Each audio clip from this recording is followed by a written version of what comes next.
एक दफा का जिक्र है कि किसी दूर दराज मुल्क में ज़मीर नाम का एक जबरदस्त बादशाह रहता था।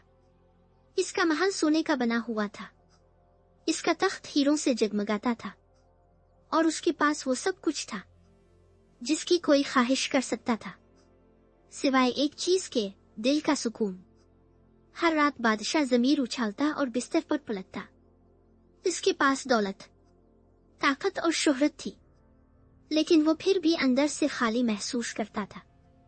एक दिन बादशाह ने एक अक्लमंद बूढ़े दरवेश के बारे में सुना जो सल्तनत के किनारे एक छोटी सी झोंपड़ी में रहता था।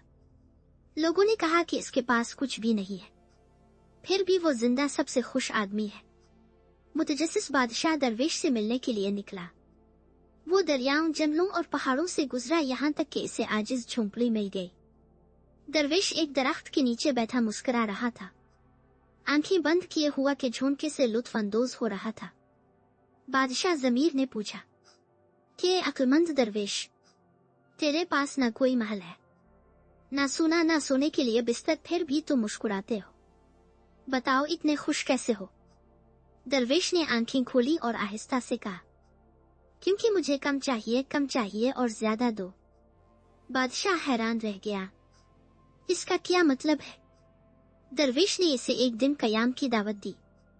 उन्होंने सादा रोटी खाई, नदी का पानी पिया और परिंदों को गाते हुए सुना। बादशाह ने कुछ ऐसा महसूस किया जो उसने सालों में महसूस नहीं किया था, सुकून। रात के वक्त सितारों के नीचे दरवेश ने कहा, बादशाह, सुकून सोने आताज से नहीं आता, ये एक शुक्रगुजार दिल, एक मेहरबान रूह और सादा जिंदगी से आता है। अगले दिन बादशाह ज़मीर अपने महल में वापस आया। वो अपना माल बांटने लगा, गरीबों की मदद करने लगा और बच्चों और बुजुर्गों के साथ वक्त गुजारने लगा।